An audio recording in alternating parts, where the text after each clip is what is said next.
you've got to be very busy, right, these days. I have been. I mean, just the idea that it's been such an underperforming sector over the last several years and now has, I want to say quietly, but it's a pretty impressive bounce back. What exactly has been driving that renewed investor sentiment to the upside for biotech and biopharma? Yeah, it has been a remarkable comeback for biotech. I think the XBI is up 63% over the past 7 months. That compares with the NASDAQ being up 53% and the S&P 37%. So I think some of the factors that have contributed to this are multiple. One, we've seen basically continued M&A in the space. We know that large cap pharma has about $200 billion in patent expirations that are coming off the books in terms of top line revenue over the next 5 years or so. So I think you see large cap pharma continuing to look to the biotech sector. That does drive interest into the sector. So that's one factor. We saw Pfizer come in and buy Metsera for $10 billion. I think we're still seeing great innovation, and with good clinical data readouts, companies are able to raise a good amount of capital. And as you see continued progress with innovation, we think that that is driving the sector as well.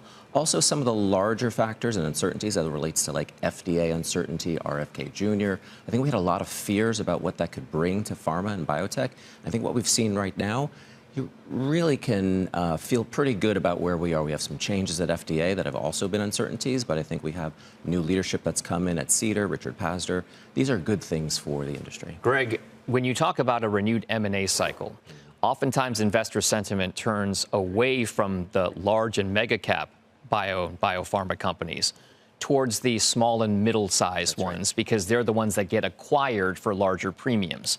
Is that the case right now? And if so, how exactly do you parse out which of those types of companies to go after? Yeah, we've seen year to date 10 companies that have been bought for $10 billion and more. We've seen 5 of those deals. That's more than the 4 that we saw last year.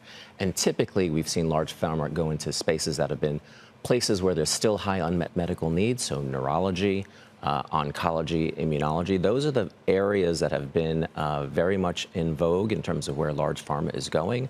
So you look at the landscape in biotech, where you have about 600, almost 650 publicly traded companies, great companies with great science. I think that's where pharma is going to look to refill their pipelines. And I think later stage companies typically are ones that rise to the top. You did not mention those 3 letters and 1 number that everyone talks about in pharma these days, and that's GLP-1. You mentioned about everything else. That's right. So where exactly do you think the best investments are? Which in your coverage universe are you recommending the highest to your clients? Yeah, well, I noticed that on your list you had Terns Pharmaceuticals, and they've had a great run. They used to have an oral GLP-1 program, but with that said, it wasn't nearly as competitive as what people had hoped. So they have a great oncology or cancer drug. They just had some remarkable data that was that'll be presented at the ASH conference. That's in December.